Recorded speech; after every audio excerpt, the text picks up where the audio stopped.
बिस्मिल्लाहिर्रहमानिर्रहीम। कलीम जैसा ही मुझे वस्फ़े कलाम दे अल्लाह, कलीम जैसा ही मुझे वस्फ़े कलाम दे अल्लाह, बुझा दे प्यास जो दिल की वो जाम दे अल्लाह। वो रिज़्क़ दे के लहू में कोई भंवर ना उठे, वो रिज़्क़ दे के लहू में कोई भंवर ना उठे। दिया है नफ्स तो ये एहतमाम दे अल्लाह, और शजर हिजर तेरी तस्बीह में खमीदा है, शजर हिजर तेरी तस्बीह में खमीदा है। शरफ मुझको भी यही सुबह शाम दे अल्लाह। शुरू अल्लाह के नाम से जो बड़ा मेहरबान इंतहाई रहम फरमाने वाला है। दुरूद व सलाम रसूल अरबी हज़रत मोहम्मद सल्लल्लाहु अलैहि वसल्लम पर और सहाबा किराम रिज़वानुल्लाह तआला अलैहिम अजमईन पर। आज के प्रोग्राम में तशरीफ फरमा वालों ने जो इंतशाफात किए हैं ये तलबा और तालिबात तक भी पहुँचे और अवाम तक भी पहुँचे। ये सबसे बड़ा मकसद लेकर मशाइख के पूरी टीम ने इसने इनेकाद किया है। मैं आप लोगों से कहना चाहूँगा कि कुरान को न सिर्फ नाज़रा के तौर पर पढ़े बल्कि तर्जुमे से पढ़े, इसको समझने की कोशिश करें, क्योंकि कुरान में भी अल्लाह तबारक व तआला फरमाता है कि अपने कुरान की आयतों को खोल के बयान किया है और इस पर गौर कीजिए, तदब्बुर कीजिए। और जो लोग गौर फिक्र करते हैं, जो लोग तदब्बुर करते हैं, वो बाकायदा इंशाअल्लाह वो आगे बढ़ते हैं। जो लोग गौर फिक्र नहीं करते, तदब्बुर नहीं करते, सिर्फ कुरान को पढ़ लेते या पढ़ते भी नहीं है, तो इसी कौम में आहिस्ता आहिस्ता पीछे की तरफ ऐसे लोग चले जाते हैं, ऐसी कौम में चले जाते हैं, ऐसे तबके चले जाते हैं। लिहाजा आप तमाम लोगों से गुजारिश करूँगा कि कुरान की आयतों को पढ़े, उसको समझे और आम तक पहुँचाए। हम दाई कौम है, हमारा फर्ज है कि हम उसको अमल भी करें और गैर मुस्लिमों तक भी दावत पहुँचाए। अल्लाह। डॉक्टर बाबा साहेब अम्बेडकर मराठवाड़ा यूनिवर्सिटी से आपने पीएचडी किया, डॉक्टरेट हासिल की। इसी आपको जानकर बहुत खुशी होगी कि जब आप एमएससी कर रही थी आपने यूनिवर्सिटी में टॉप किया, पूरे यूनिवर्सिटी में टॉप किया और आपको गोल्ड मेडल से नवाजा गया। बहुत सारे अवार्ड एक लंबी फहरिस्त है जो अवार्ड डॉक्टर नाज़मीन देशमुख साहब को मिले हैं। अभी आप जो है तो आरवाई के कॉलेज ऑफ साइंस नासिक में असिस्टेंट प्रोफेसर के तौर पर काम कर रही है। जो अवार्ड उनको मिले हैं उसकी फहरिस्त कुछ नाम आपको सुनाता हूँ। भारत शिक्षक रत्न अवार्ड, उसके बाद एमिनेंट टैक्सोनॉमिस्ट अवार्ड, उसके बाद इन्वायरमेंट एक्सेलेंस अवार्ड, उसके बाद नेताजी सुभाष चंद्र बोस एक्सेलेंस अवार्ड, उसके बाद बायोडाइवर्सिटी कंजर्वेशन अवार्ड, उसके बाद ह्यूमैनिटेरियन एक्सेलेंस अवार्ड। इतने अवार्ड्स आप अब तक हासिल कर चुकी है। आपका जो अवार्ड पेश किया जा रहा है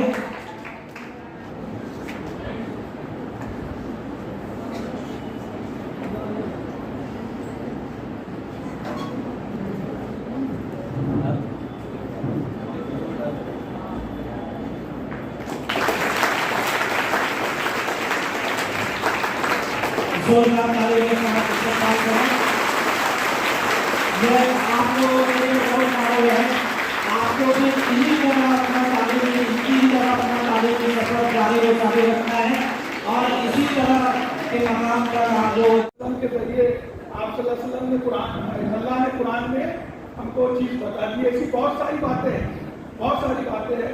जैसे वो हमारा ब्लैक होल जो है आसमान में, और जहाँ तक अभी आप देखते हैं टेस्ला जो कंपनी है उसका जो पानी है, क्या नाम है उसका, एलन मस्क, उसने 12 साल की उम्र में जो कोर्स 6 महीने में हो सकता था उसने 6 दिन में किया और एक गेम बनाया और उसको $500 में बेचा। उसके बाद में वो रशिया गया। रशिया में जाने के बाद में उसने कहा कि मुझे 21 करोड़ में 3 रॉकेट दो। तो रशिया वालों ने उसको नकार दिया। उन्होंने कहा कि 21 करोड़ में एक ही रॉकेट मिलेगा आपको। तो उसको हर्ट हुआ। तो हर्ट होने के बाद में वो मायूस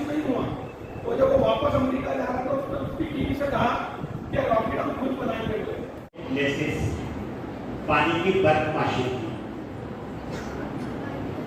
सूर्य नंबर 81 आयत नंबर 6 सूर्य तकवीर इज़ल बिहार सुजीरत और जब समंदर बढ़ा दी जाए। पानी का बर्फ की तस्वीर हम लोग पढ़ रहे हैं साइंस में, लेकिन कुरान क़यामत के वक्त सूरज सवा नेज़े पर होगा, जमीन काबिल की हो जाएगी, तो इतना ज़्यादा टेम्परेचर रहेगा कि ऑटोमेटिक पानी का बर्फ की तस्वीर हो जाएगा और समंदर भड़का दिया। बहुत सी बातें हैं, उस पर मैं ज़्यादा नहीं बोलूँगा। मैं बहुत एक्साइटेड हो गया भैया, इसके लिए मैंने इफ्तिखार सर से इजाज़त लिया और आपसे बोला कि मुझे 1 मिनट का मौका दिया जाए। मेरे लिए आज का जो लम्हा है ये बहुत याद। मेरी सिस्टर जो है वो 10th की बोरनाथ स्कूल की फर्स्ट बैच थी। उसके बाद 99 में आई वाज थर्ड बैच की स्टूडेंट मैं 99 में जिसने 10th पास किया था बोरनाथ स्कूल से। सो मैं यहाँ पे शुक्रिया अदा करना चाहूँगी इकरा एजुकेशन सोसाइटी के प्रेसिडेंट डॉक्टर अब्दुल करीम सारा साहब का, जिन्होंने वहाँ पे ये स्कूल फैसिलिटी प्रोवाइड की हम जैसे बच्चों के लिए, जो शायद अगर वो स्कूल वहाँ नहीं होता सर तो आज मैं यहाँ पे नहीं होती। Thank you so much sir, आप लोगों ने जितना एजुकेशन में काम किया है वो सच में काबिल तारीफ है।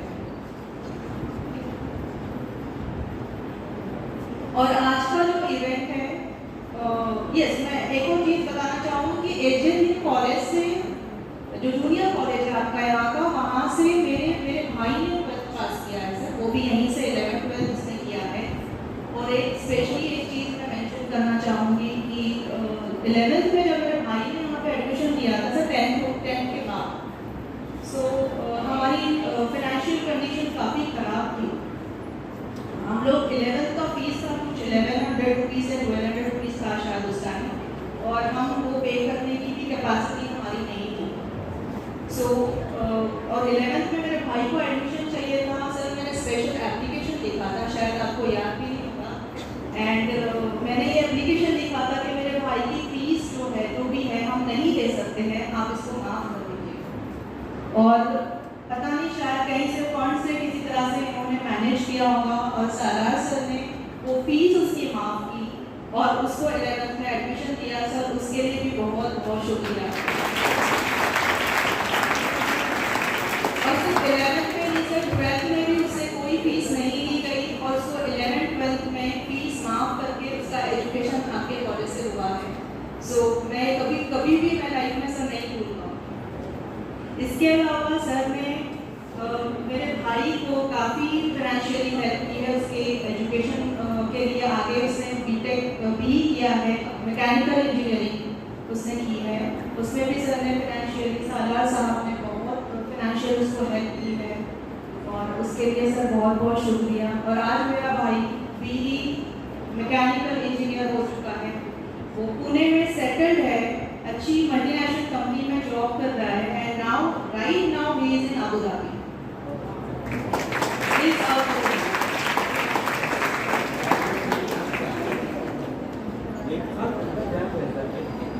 तो सर आप लोगों के लिए शायद आप लोगों को ये सब चीज़ें नहीं याद होती है, लेकिन हम ये कभी छोटी छोटी चीज़ें हैं जो हम लाइफ टाइम ये याद रखेंगे ये सब चीज़ें। और ये बहुत बड़ा सपोर्ट होता है कि एजुकेशन में आप किसी को इस तरह का सपोर्ट कर रहे हो और कोई आपके छोटे से सपोर्ट से बहुत आगे जा रहा है। सो इट्स मतलब ये हमारे लिए बहुत बड़ा एहसान रहेगा आपका हमेशा। और आज आप लोगों ने यहाँ मुझे बुलाया उसके लिए भी बहुत बहुत शुक्रिया। और आज का जो मैं टॉपिक है आपका जो इवेंट है Quran and science education, it is really very very nice topic because there are so many scientific facts which are mentioned in Quran, and it's a good initiative to make the people aware about these scientific facts which are already mentioned in the Quran. तो कुरान में जो भी आयतें हैं वो लोगों तक पहुंचाने का ये बहुत अच्छा जरिया है। तो ये बहुत ही अच्छा आप लोगों ने जो टॉपिक सिलेक्ट किया है इवेंट के लिए, I am very impressed with this topic. और रिसर्च के बहुत सारे देखिए रिसर्च होते हैं, साइंस एजुकेशन होते हैं जिसमें रिसर्च को भी प्रेजेंट किया जाता है, बट यहाँ पे स्पेशली आप लोगों ने फोकस किया है उन आयतों पे जो कुरान में ऑलरेडी मेंशन है। और मैं कुछ रिसर्च के बारे में भी मैं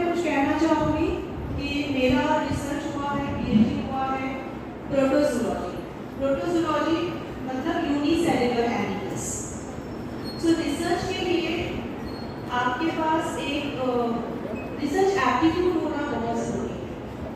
रिसर्च एप्टीट्यूड मीन्स आप लोगों में रिसर्च का इंटरेस्ट होना चाहिए, आप लोगों में वो स्किल होनी चाहिए जिससे आप कुछ मतलब आपको नई चीज़ें जानने की क्यूरियोसिटी होनी चाहिए, तभी आप रिसर्च कर जगह जमा हुए हैं।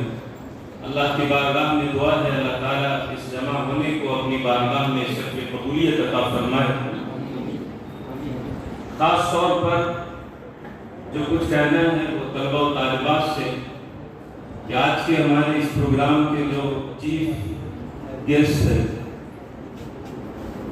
नाज़मीन बाजी, जिन्हें देखकर सुनकर आपको एक हौसला मिला होगा और आप इस बात को अच्छी तरह समझ लीजिए कि उठ बांध कमर क्या डरता है, उठ बांध कमर क्या डरता है, फिर देख खुदा क्या करता है।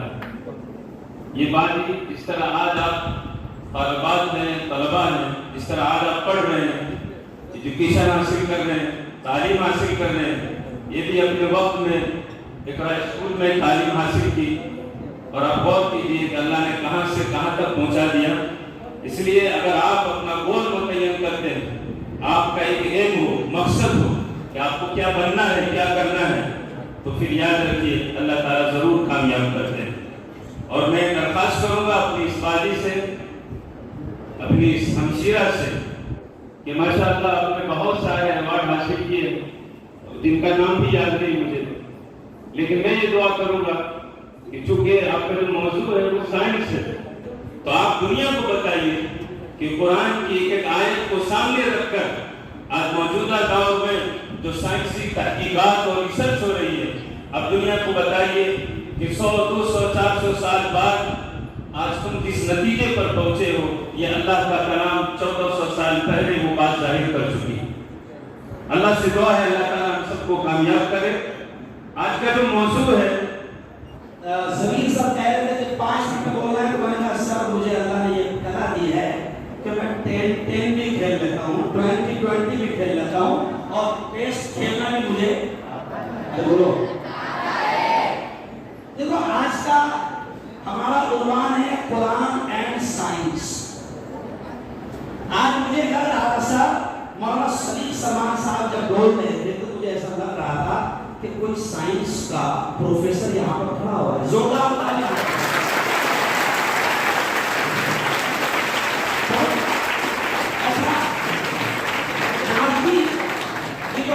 हमारी ये बेटी नाज़रीन ये कह रही थी कि इक़रा का मुझ पर ये एहसान है और सोसाइटी का ये एहसान है और ये सब मेरे असातिज़ा यहाँ पर है। तो नाज़रीन हम इसीलिए तो कहते हैं तूने हमें ज़ुल्माते जहालत में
सिखाया, फोन पे लगे हुए थे।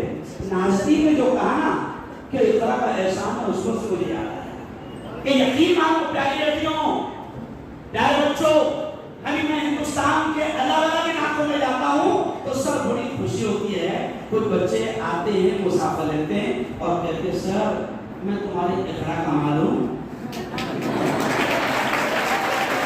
डॉक्टर इक़रा बना रहा है। सुनो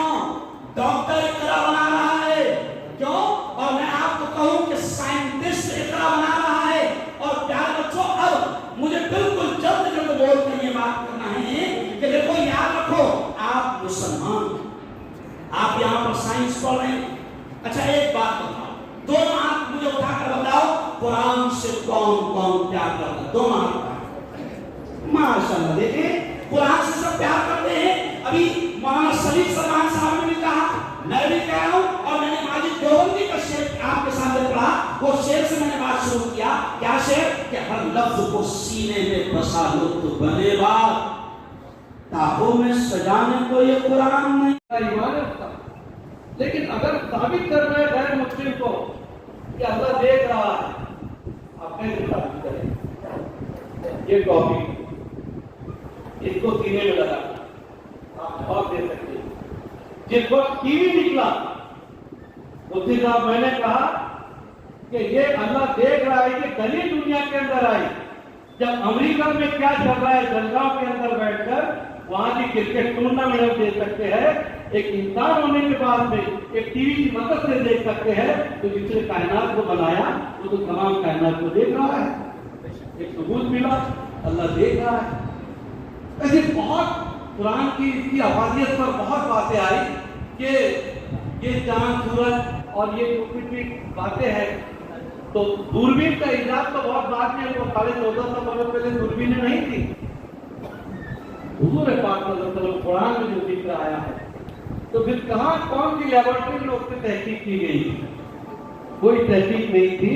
हम तो ईमान वाले हैं, लेकिन दुनिया के अंदर जब दूरबीन आई तो सूरह निसा के अंदर जो जिक्र आया है कि एक इंसान का वजूद अपने बाप से निकलकर माँ के जरिए से जब तक दुनिया में आता है, उस 9 महीने का पूरा पीरियड जो गुजरता है, उसका जिक्र जो कुरान में आया है, किन किन शक्लों में आया है, 1930 तक दुनिया के अंदर मालूम नहीं था कि कैसे इंसान वजूद में आता है। वहां पर कुछ आपके मिस्र के उलमा डॉक्टर मूर के पास गए और उसने भी किताब निकाली थी एम्ब्रियोलॉजी पर, यानी जो इंसान के जरिए से बाहर निकलने का जो मामला होता है उसको एम्ब्रियोलॉजी साइंस कहते हैं।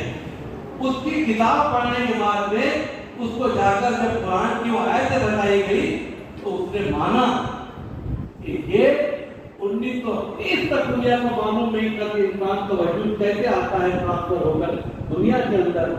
उसने उन उलमाओं का शुक्रिया अदा किया, उन मुफ्तियान का, उन रिसर्च करने वालों का। अपनी किताब के अंदर आज भी किताब में लिखा है कि न्यू वर्ल्डिक पुरानिक वर्ल्डिक के साथ में अपनी किताब के अंदर उसके अलग से उसको छापना पड़ा और उसका ऐलान किया कि जब मैंने बड़ी बड़ी दूरबीनें लगाकर इतनी मेहनत के बाद 20वीं सदी के आगाज में बताया, 1450 बरस पहले न दूरबीन थी न दूरबीन थी, यकीनन ये बात एक इंसान की नहीं हो सकती, ये अल्लाह की तरफ की बात की गई है, उसका एतराफ उसने किया। अब आप इतने खुशकिस्मत है, नहीं लगे ना बैठकर आराम से सब मिल गए आपको। क्या ये हालात आपको इस बात की तरफ बुला रहे हैं कि प्यारे बच्चों अपने आप को बदलो। इन बुजुर्गों ने नसीहत नहीं किया आपको कैसे चलना, हुजूर ने बताया। हम तो चलते चलते इसको पीछे करके टप्पा, उसके बाद की उसकी चप्पल फेंक, उसको बैठे बैठे पत्थर मार, उसको कहिए मार, उसको वो मार। ये तरीका कहाँ से लाया आप? हुजूर का तरीका बताइए। माँ बाप की इज्जत कैसे की जा सकती है, हुजूर ने आपको बताया। आप थोड़ा सा गए थके आए, बस्ता फेंके, अम्मी ने कहा बेटे क्या कर रहे हो? अभी बात नहीं करना मेरे से, बाप थक के आया मामा, मुझसे में बात कर।